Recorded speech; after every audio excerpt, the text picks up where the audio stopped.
Hello, I'm Doug with Reef and Ridge. Today we are going to do a spearfishing pack dump, kind of like hunting. There's a lot of hunting pack dumps.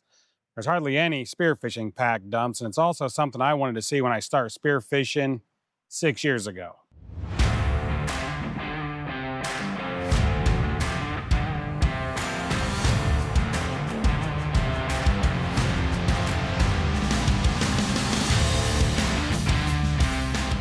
This is going to be mostly for shore diving. We're not going to be on a boat, not going to be on a paddleboard. It is a shore diving pack dump. So I mount my fins to my pack because sometimes it takes a mile to pack into some of these areas, especially we're here at Big Sur, which is one of my favorite places to spearfish. So if we take these off, I got my gun right here. I want to show you how that works, but we're going to take that off for now. And now we are getting into the pack itself. If you're buying a pack for spearfishing, shore diving, or if you want a multi-purpose pack, I always love to have plenty of, molly webbing. You definitely want to be able to mount stuff on the side, spear guns, fins, stuff like that. And I always usually have gear ties. They're nice to tie stuff if you need to. This ain't a real big pack, average size, but it keeps all my stuff in here. So we're gonna just lay some stuff out real quick. This is a little lobster, not a lobster bag, but more like, if you find a big abalone shell, or also if you collect sea cucumbers or scallops. This is a great bag. You can actually mount this on your float, which I'll show you that here in a minute. The next thing in here is our wetsuit lube. So this is conditioner. This is fragrant free, scent free, all that kind of stuff. And one thing that's real important, which I made a mistake when I first started, is I had it in like a regular mouth like this, like a bigger mouth, and then you're trying to put it into your spray and you got this little mouth. So don't make that mistake. You want to keep your lube in a bottle like this separate than here, because another reason I'm here to teach you to shorten the learning curve is I used to put soap in this thing, throw it in my bag, and then you get your bag out and there's soap everywhere because you barely even turn this thing and this thing will just fall off. So keep this dry and empty and only use it. When I get done spraying my suit, I even dump it back in here and everything. So that is the lube. So the only time you really need lube when you're putting on your wetsuit, this material, most wetsuit materials, is open cell. Open cell is kind of like a rubbery stuff that you can't just put your arm in rubber, right? Because it's all sticky and you can't get in there. So when you spray some lube in there, it'll slide right in real nice and you can move your arms around and get your legs set right. This suit here this is a hybrid suit. So this is part open cell and then part closed cell. So closed cell is like kind of like a wetsuit where you can stick your arm into it. You still got to jockey it around a little bit, but anyway, this is a 5 mil. This is what you can run a lot in California. It's a little on the light side, depends where you're at. Northern California, like we just got done diving Mendocino on a spearfish tournament called the Lost Coast Open. We were running 7 mils. It's only 51 degrees. So that's more of a 7 mil. I run a 7 mil from the coldest I usually dive is 50 degrees. That's 7 mil. Up to around 60, you can kind of switch to a 5 mil, or if you want to run a 5 mil when it's cold, like 55 degrees, you definitely can. But you're going to get colder way quicker. That's for sure. But if you had a 7 mil on, you could dive for quite a few more hours. But yeah, so when we dive Cabo, Bahamas, Bali, those are all 3 mil suits. That's light, pretty warm weather, or warm water. So that's the suit, roughly. Weight belt. I love carrying my weight belt in like a tool bag. It's just heavy duty. It's made for tools. Weights are heavy. I carry 22 pounds, 24 pounds, something like that. This is what I was running yesterday with my 5 mil. I like marking my weights also, because you don't have to guess every time you're putting stuff on. I got D loops right here, which I hook. You know, you can hook a camera to, you can hook a lobster bag to, like, or like a container bag like that. But this is a little throw flasher, little belt flow that's kind of a little stiff in there, but you can pull it out. I don't know, you don't probably need to know this right now, but throw flashers, they look like a piece of meat or something in the water. If it's nice clear water, you can throw it, and what you want to do is you want to dive down and then swim down toward it, and you should be, this thing sinks so slow, you ought to be able to intercept it no problem without losing it on the bottom of the ocean. This little belt holster is nice because it has resistance, so it's always on your hip. I've never lost it or nothing like that. Another thing I carry on my weight belt is a spike stringer. This is really nice. So this is called a tuna clip. This is what most use for most spearfishing applications. So one thing I did that's really smart also is put a zip tie. It don't got to be extremely heavy duty, but heavy duty where you ain't gonna, you know, lose something. But this is also, if you tie this straight to your D loop, and this thing gets wedged in rocks because you're always on the bottom, even if it's shallow, deep, whatever, and that gets caught up and you panic, you ain't breaking. This is 300-pound monofilament. This is like your average. This is actually, I make these things. I got crimpers and stuff. It's the same line that's on your spear gun. But anyway, if you clip this to this, I could probably snap this real quick right now if I just snapped it. That's what the whole point is. But the nice thing about what this spike stringer is, in fact, what this spike stringer does is when you got this thing on your weight and you shoot it on your waist and you shoot a fish, you could put this through the gills out the mouth and it acts like a toggle, right? Which is kind of nice. But you can slide, you know, 6, 7 fish on here pretty easy. And I can reach down, like when this is on my hip, and I can feel this weight, and I just shove this thing just like that. That's all you gotta do. It's real easy. Then you shoot another fish, you can pull it off, and you can actually let this go with fish on it, like I said. It works like a toggle to put more fish on. It ain't like they're gonna fall off. So this spike, I love spike stringers. Some people, they don't run them, but I do. I love them. I've ran them for years, and I think they're great. I had a pretty nice sheep head on there yesterday. It's really cool. So that's my quick weight belt.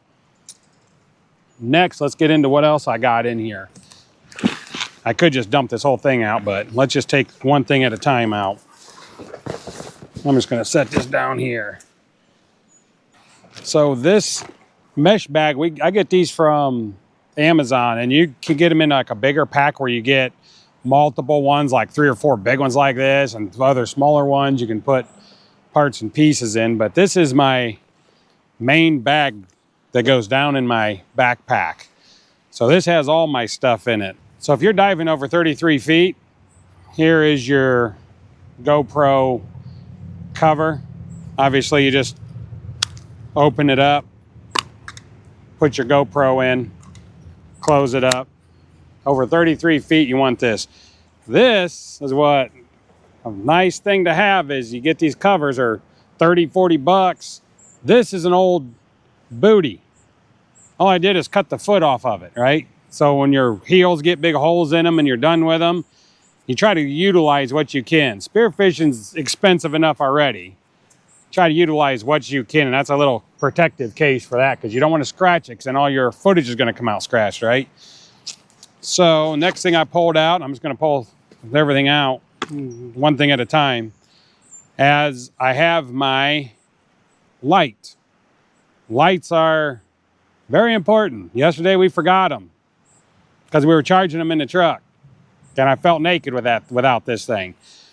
So this thing just goes around your wrist, There's all different ways you could have a light. Denise, she has a glove mount with the light right here. I like it. It is pretty handy and nice sometimes, except you got to reach your spear gun hand over to turn it on. I don't like that. So I still run like this. I can just reach down, grab it, turn the light on. Then what lights are for is when you get down in holes or even deep kelp. I won't even be down deep in a hole. I'll be in kelp and I turn the light on and you can see, you know, kelp bass, big rock fish, whatever. But anytime you get down under ledges and you light it up, I mean, it lights up the whole ledge and you can see stuff back there you would never see. They just look like dark holes until you hit your light on them. So light, very important. Watch. To me, it's very important because when me and Denise are diving, everything's about safety. You know, sometimes you get into bad ocean, you get into really rough stuff, you get into a lot of currents. Currents go every direction. You don't know what way it's going. You can, after you've been around the ocean a lot and you spend a lot of time looking at it, you can tell. But so safety's everything, which a watch is nice because it'll tell you how deep you dive. This is a basic one. This is a Mares Smart Apnea. Mainly what I want is when I dive down, it will tell you how far down you went. And also when you make it up to the top, it will start a counter. Right away, it'll start a countdown. I watch this until it hits at least 2 minutes, depending on how deep or how long I was down under on the last dive.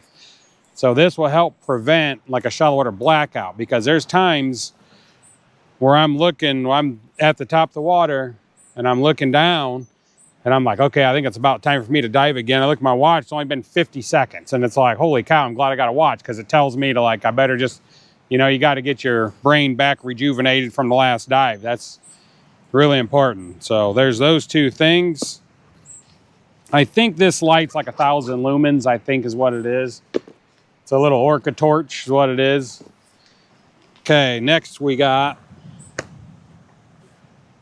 gloves and booties. I run a 1.5 mil Wahana. I love Wahana. Gloves and booties are my favorite. 1.5 glove, 1.5 booties. If you're a person that maybe gets cold, Denise is one that gets cold hands. I mean, her hands get so cold she can't even squeeze a tuna clip sometimes. But anyway, that's all I run for these. I love these booties and these gloves, these Wahanas. These things are amazing. But you might want to run a 3 mil possibly. I don't think most people run more than a 3 mil or a 2 mil, but anyway, mil, when I talk about wetsuits and gloves, it's just thickness, 2, 3 mil, 1 mil, 2 mil, 3 mil, 4 mil, 5 mil, 7 mil. It just gets bigger with number. Next thing we have is we got a mask. This is mostly I dive with this mask. This is a wolf mask by, is this Mares? I'm not even sure who this is by, actually. Don't really matter. But anyway, might be a Mares. But anyway, the mask you use for free diving is it's a little bit lower volume. Little lower volume mask, a little smaller, pretty close to your eyeballs. You get a little more peripheral vision. I'm not sure about how many different masks there is. There's so many different ones. This is just one that I bought a while ago and I love it. I think it's been 4 countries, I think, or 5 countries or something. I take this thing. This is my #1 mask. I got other ones. In fact, I think I got one just like this, except black, and I hardly even wear that one. I don't know why, but anyway, we have dive knife. This is a Bubba. I've had a few dive knives, Reifs and different ones. I think Reif is actually one of my backup knives. This is my favorite dive knife. This thing is awesome. One reason is you can buckle it. You got to push this little button, same time you open them up. But the thing I like about it the most is it clicks in and clicks out. It's a real nice, and I need to sharpen it, but when I push in it, you probably don't got to get too much for close up, but this thing has a little thing right here. It's against your leg, and that's what that does. It snaps right in there, and it don't just fall out. But a lot of times what you should do is put your hand in here technically. I don't do it all the time. And then when you pull it out, then if you accidentally drop it, it's at least on your wrist. So dive knives, most dive knives will work. Keep them sharp, that's for sure, because that's one thing that could save your life possibly. If you get something, I mean, when you're out there spearfishing, you got a fish on or line, there's lines everywhere, and you might have to cut something, right? So let's keep this. That's one of the important things. You should never dive without one. Next thing is snorkel. This is just a J snorkel. They're just a normal J snorkel. Don't matter what it says. It's just they're all roughly the same. A good place to mount this is kind of up high. You know, when you've got your face down, you don't want this thing pointing like this or too far back. You want it straight up as you're going down. So I always keep, this is like a little keeper on here. You put one side on. My mask is facing down right now. I like putting it right here. You can go around and then you put it on and then that's it. I've never had a problem with it falling off. It's always hooked right there. I've seen people just tuck them in, which is a thing too. You can just tuck it in, which I mean by that is like people put their mask on and I see them just push it in like that. I don't really love doing that. It always feels weird and some people do, so that's up to you. But always keep this thing back on your snorkel though, because otherwise you don't want to look for it in your bag nowhere. So that's that.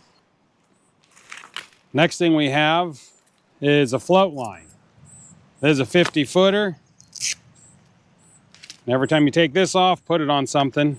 I'm not doing it right now, obviously, but so what this does is, this is nice because we haven't talked to Spear Gun yet, but I'll show you what it does is, so I put this loop on here. This is, I think like a 500-pound cable, and you hook your tuna clip, which you just hold it like this, squeeze it, you put that little thing in there and let it go. This is hooked to the Spear Gun all the time for a couple reasons. Well, before I tell you what reasons, this is on a float on the other end, this other end, 50 foot long, and here's another tuna clip. So that thing will be spread out 50 foot with a right float about this big. And if I want to mark a hole, I can literally leave my gun right by the hole. Like if I see a big fish, maybe I want Denise to shoot it or see something special and I'm out of breath, I'll lay my gun on the bottom if there's not too much surge of current, which a lot of times there ain't if you're down, you know, very deep, over 20 feet or so. And then you can float to the top or swim to the top, do your breathe up, think about what you want to do. You can see that float line all the way to your gun. So it's easy to lose bearings when you're in the water. You'll look down and I'll be like, oh my gosh, look at that big cabezon. And I'll come up, take a breath, and I look down and you look all over, you have no idea where he was just at. So that's pretty important. All right, I want to get this bag empty because we're at the last little bit. So since we've got the float line out, here's a float. There's one kind of float. This is called a kelp snake. This thing is great for in the kelp, just like it sounds, because once you get a bigger float like this, there's a little torpedo. I think there's a 15 PSI float. Yep, 15 PSI. When you get this thing, you know, this thing's, I don't know, this big around, whatever it is, and you're going down in kelp and you're pulling, that thing has got a lot of resistance. I mean, it's hard to pull it down. And you'll be diving and you'll feel your float hanging up and you're like, what the heck? And you're trying to pull it. And sometimes you got to reach back and pull it and it will kind of go into the kelp, but it's a real pain. It's more of like an open water. Plus, for safety, I do these little Dyneema loops for the whistle, so you can blow a whistle in case you need something. Also, here's a bigger, this is more like a 2,000-pound Dyneema. I got it on an endless loop with a tuna clip on here. And this is where you can tie maybe a bag to, if you want, which it has a little thing here you can hook onto it. We got this at Aquarius yesterday. But I got a real big one that I was tired of carrying around, you know, more of a lobster bag. So a small one's perfect for scallops and stuff. But this floats real easy. I actually put a different valve on it. But you see this loop, this little steel loop right here. This is what you clip the far end of your float line to. So imagine this being blowed up on the surface, right? And this is more of an open water, obviously. The other end's on my gun, and that's what I was saying. Or if you shoot a big fish, like I shot a big barracuda one time in Belize, and it ripped the gun completely out of my hands. And I see my gun just shoom right through the clear water over the sand. And then I reached back and my float was going through my fingers. So that's another thing too. You shoot a big fish, this ain't near big enough for a lot of things, but stuff like that, it's definitely big enough for. Kelp snake, threw a whistle on here. Oh, another thing I wanted to say real quick. Another thing that we tie onto floats, we could tie it onto this float or this big one, is a water. There's a water bottle, very important. You know, have a nice high quality water bottle. You can tie it on, you know, a million different ways. If you want to tie it on this way, you can stick it through your water bottle handle, right? Stick it this thing through there and tie it on that way, or whatever, or a clip, carabiner, anything like that. Water is real important for diving. It's always nice because sometimes when you get out there, 3 or 4 hours go by and it seems like you're out there for half an hour. So just so you know, you got to stay hydrated for sure. It's really important.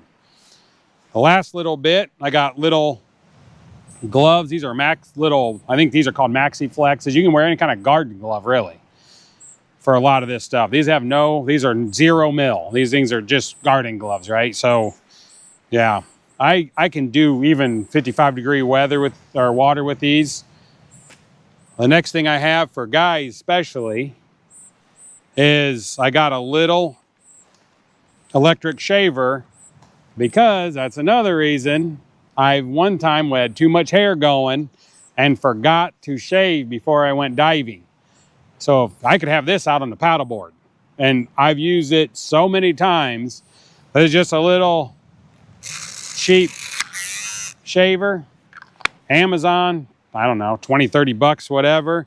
You gotta shave right where your mask seals. So this is one of them things that there ain't nothing more aggravating. And I did it once, where you got to put your mask on and then you realize it's leaking. No matter how much you suck it, it just cannot seal with hair.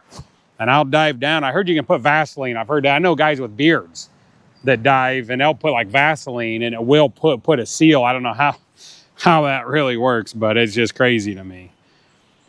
So now let's show you my fins real quick. These are like a fiberglass carbon.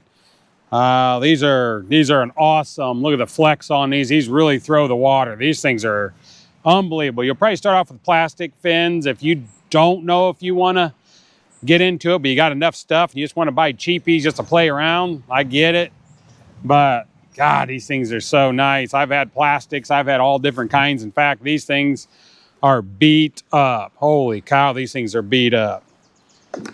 I would like to get a new pair. I don't need a new pair, but I just like new stuff, but they're so expensive. When you buy foot pockets, see, you can take these blades off. I didn't even know that when I start spearfishing. You can knock these little C-clamps off, you can pull these things out. They'll come out to the side. You got 2 screws you pull out of here, which mounts your blade to your foot pocket. Certain foot pockets will fit you better than others. Some people got narrow feet, but you can buy just blade only. You know, like these are right foot pockets. These are Diver R fins, and they're beat up, but I've had these for a long time, and they've been another thing like my mask. They've been all over the world with me. That's great. Spear gun. Now, these things are addicting. If you're a hunter and you buy a lot of guns, these are exactly the same. I look at spear guns. I don't even know how many spear guns I got, 6 or 7 spear guns. I love them. You can collect these things like guns, I'm telling you. This ain't something you get into to save money, I'm telling you right now. And your wife's probably going to kill you if you keep buying spear guns. But got a tip protector. That's always nice because this is actually really dull. I need to sharpen this thing. But so how a spear gun works. This is something that I didn't know. I remember I couldn't even find a video on exactly how to load a spear gun, how it actually works. I'm going to show you. So this is a Reef. This is a 75. I got a couple 55s, a 120. I got a Marauder 63S. We got a gun that was custom handmade in Bali by a guy named Andre. That's pretty awesome. We went to Bali and bought one from him. A little 2-bander. This is a kind of a perfect all-purpose spear gun right here. It's got a flopper tip on it, which is kind of nice. We're not going to go to all the different kinds of tips, but you want it to stand up like this. See how it kind of will get loose there, but it just, I don't push it much and it stays. It's called it as a tuned flopper. You don't want it to go up and just flop back down. That's a good way to lose fish, shoot through them, and your shaft can pull back through them. But anyway, that's a flopper shaft. Got your bands. Nice thing about Reef is it's got a magnet inside here in the barrel, which is amazing because your shaft will magnetize to it and you can just slide it down. You're underwater, you got enough crap going on and sucks in your shaft holder. But anyway, I'm going to show you how this works, right? You've seen this just hooks my float line. So this is on fire right now, points forward. You flip this thing backwards and there's an S. I don't know if you can even see it, but the S is safe. Another thing is I got a 0 mark with an arrow, and it's right on that line where this butt is hooked to the teak wood at. This is a teak wood gun, and that's 0. So I can measure fish in the water. So I got 0 right here. There's 14. I think that's kelp bass. I forgot what 15 was actually. Might have been cabezon or something, which I think they just, you know, they got rid of the cabezon length rule, but there's a 15 mark right here. You go up 22's lingcod. Lingcod are great to shoot because I went down there and you could almost, not quite, but you could almost hold your gun next to one because sometimes they'll sit there and they're fairly easy to shoot. They're an easier kind of fish to shoot. But anyway, so how this works is, I'll show you. I'm going to pull one band back just to show you. Pull a band and it hooks on this little shark fin tab right there. So we're on safe right now, but if I put this thing on fire, which it is, now if I pull this trigger, this shaft would shoot because this is what pulls it. But I'm going to show you how this thing loads and, I'll shoot it without that, because obviously it's going to be dangerous unless I was underwater. But let's say I had the bands on there, both of them, and I pointed this gun, you look down it, you kind of look down the shaft on a gun, you pull a trigger, see how all that line just fell? That's what's supposed to happen, because when you pull a trigger, this shaft is going to launch out of this gun, and surprisingly, it's amazing how accurate these are. Holy cow, these things are so accurate. But anyway, so then you got your line. Here's what your line looks like when it's all out. It's just a bunch of line, right? And this is your little bungee. It's got a little stretch to it, but it's also got, I don't know what pound test this bungee is, probably I'm guessing 1,000 or whatever. Little pigtail connector, if you see how that's connected right there. It's really cool how they do that. I think I did this line actually on this. I got a little crimper set or whatever, but now when you're in the water and we got to reload, because I don't know how many times I'm looking at fish trying to reload, which makes you fumble because you're in such a hurry and you see a big fish and you're just grabbing stuff and nothing works when you're panicking. But anyway, so here's how you put this right back together. All you do is take this shaft, you tuck it into your bands and pull it like this and put it on your barrel. Then, like I said, there's a little magnet that just grabbed the shaft, which that's one thing I do like about Reefs. All you do is slide this back, and right there it clicks, and I can't pull this back out. Now it's back clicked in with the trigger. And what you do is you pull this down the side of the gun, and there's like a little barrel tab that goes under that. And when you pull it down, it has a little groove. And this thing actually helps hold the shaft also. And then you pull this back, and then you hook it on. That's what releases. Right here is what releases. When you pull it, it just releases that when you pull the trigger. And then you go up, and you remember this little tab sticking out with this little bungee as you go around that thing. And that's it. Now that bungee has a little stretch to it. So the little stretch is so you can hook it back on. And right there, you're back together, and all you do is pull your bands back.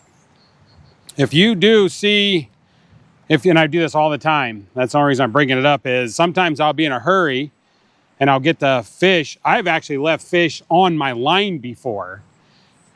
seen another, like a big rockfish, something that's pretty easy to penetrate, where you don't need both bands. You can just hook one band on and hurry up and get another quick shot on. So I just wanted to let you know that because it happens to me a lot, so I wanted to tell you. But yeah, anyway, that's the gist on the spear gun. You don't really want your bands in the sun much, you know, even at your house. UV rays are not good for spearfishing bands. So you want to keep these things kind of covered up. And a cheap way to do it, again, I love to recycle things. If you've been spearfishing long enough, you go through wetsuits. This one, I bought this brand new on Amazon for like 30 or 40 bucks. One band cover is more than that. If you buy them from like a spearfishing shop, you can buy a whole wetsuit almost for what it costs for 2 spearfishing covers or band covers. This is just an arm, right? I buy them just to cut up. I buy them for material to use for certain things. But yeah, you just slide this thing over and it goes over your bands. And that's how I store them on my my little spearfishing gun rack I got in my house on my wall, like a hillbilly. One thing that's important too that I never thought about when I first started, eardrops. Every time we spearfish, we put these in our ear. You put it in and you hold your ear up and it's really uncomfortable and you get the shakes and all that stuff. And then you turn your head and you dump a little bit out. Same thing on both sides. This prevents ear infections from the ocean, from bacteria in there. This is just a bottle we bought. This is half alcohol, like isopropylene alcohol, and then half white vinegar. So this is really, really important. I always keep it in this thing. That's the only way I can remember that I actually need to put eardrops in, because when you get done spearfishing, you have wet gloves, wet booties, a wet suit, and this is like a little changing mat, right? So I'll step in here, especially on gravel and dirt and some of the places that we have to get suited up in. So you can step on here to get suited up on. And you can also, this is perfect because then you can put all your stuff in here, like I'm actually going to do right now. Wet gloves, wet booties from spearfishing, wet bottoms, and wet top. So all you do is put this in here, cinch it,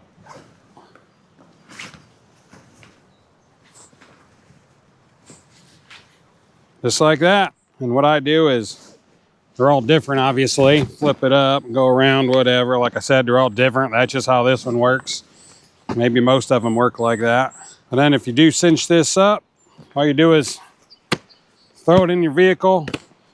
Keeps all the wet inside here.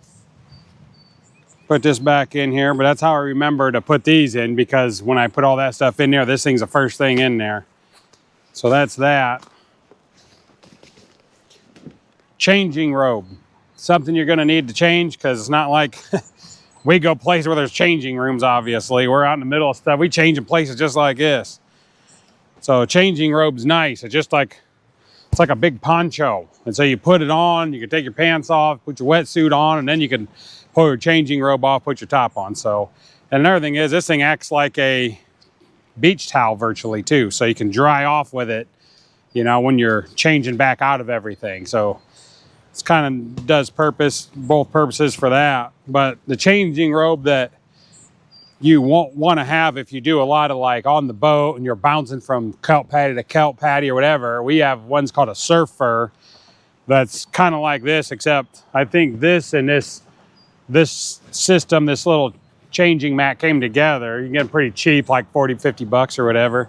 We got ones that are called surf furs, are a lot more expensive. They're like 200 plus or whatever, but those things are wind resistant. You know, the wind will go right through this. So this is good for everyday stuff. But if you're in a wetsuit and you need to stay warm and you're going from place to place, like I said, or it's just cold, or yeah, that's what you want, is that other one. It's really nice. Plus the other one, you can put your hands through and you know, you can zip your pants up or whatever through the pocket. So you don't got to like pull it up.